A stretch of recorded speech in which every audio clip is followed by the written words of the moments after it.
ക്രിസ്തുവിൽ പ്രിയപ്പെട്ടവരെ, നമ്മുടെ ജീവിതത്തിൽ പലരും ചോദിക്കുന്നൊരു ചോദ്യമാണ്, ദാരിദ്ര്യം ദൈവത്തിൻ്റെ ഇഷ്ടമാണോ? ദാരിദ്ര്യം ദൈവത്തിൻ്റെ ഇഷ്ടമല്ല. According to the word of God says, God gives you power to get wealth. ദൈവം നിനക്ക് ശക്തി തരുന്നു സമ്പത്തുണ്ടാകുവാൻ. അതായത് ദാരിദ്ര്യം വിഗ്രഹാരാധനയുടെ ഒരു പിതാവാണ്.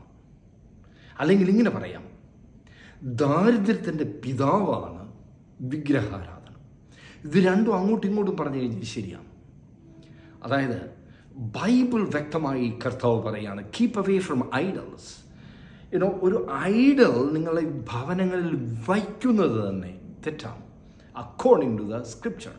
അതുകൊണ്ടാണ് കാളക്കുട്ടിയെ ഉണ്ടാക്കിയ ഇസ്രായേൽ ജനത്തിനെ കർത്താവായ ദൈവം ഒരു ഭാഗത്തിനെ തന്നെ വിഴുങ്ങിക്കളഞ്ഞു. അപ്പോൾ ദൈവത്തിന് ഏറ്റവും കൂടുതൽ ഇഷ്ടമില്ലാത്ത ഒരു സംഭവമാണ് ദ സ്പിരിറ്റ് ഓഫ് ഐഡൽട്രി, വിഗ്രഹാരാധനയുടെ ആത്മാവിനെ.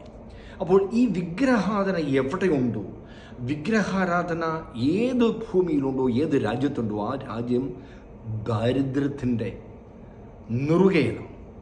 അപ്പോൾ how to keep away from idolatry?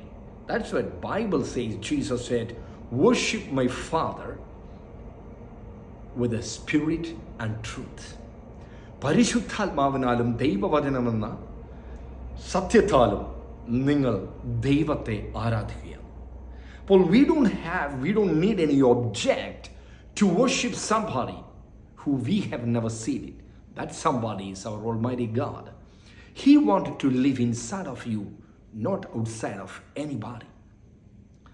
നിങ്ങൾക്ക് പുറത്ത് ദൈവത്തിന് ജീവിക്കാനല്ല ഇഷ്ടം, നിന്റെ ഹൃദയമാവുന്ന പരിശുദ്ധാത്മാവിൻ്റെ ആലയത്തിൽ ജീവിക്കാനാണ് സർവശക്തനായ ദൈവത്തിൻ്റെ ആഗ്രഹം.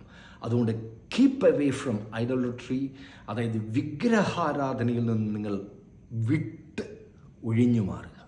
നമ്മൾ ആദ്യമൊക്കെ വിചാരിക്കും വിഗ്രഹാരാധന നമ്മൾ അങ്ങോട്ട് ആരാധിച്ച പണം ഒരു വിഗ്രഹാരാധനയാണ്. അതായത് നീ ഏറ്റവും കൂടുതൽ ദൈവത്തെക്കാളും സ്നേഹിച്ചു കഴിഞ്ഞാലും അതും വിഗ്രഹാരാധനയാണ്. അപ്പോൾ കീപ്പ് അവേ ഫ്രം ഐഡോളട്രി, വിഗ്രഹാരാധനയിൽ നിന്നും ഓടി ഒളിക്കുക. കർത്താവ് നിങ്ങളെ അനുഗ്രഹിക്കട്ടെ. God bless you.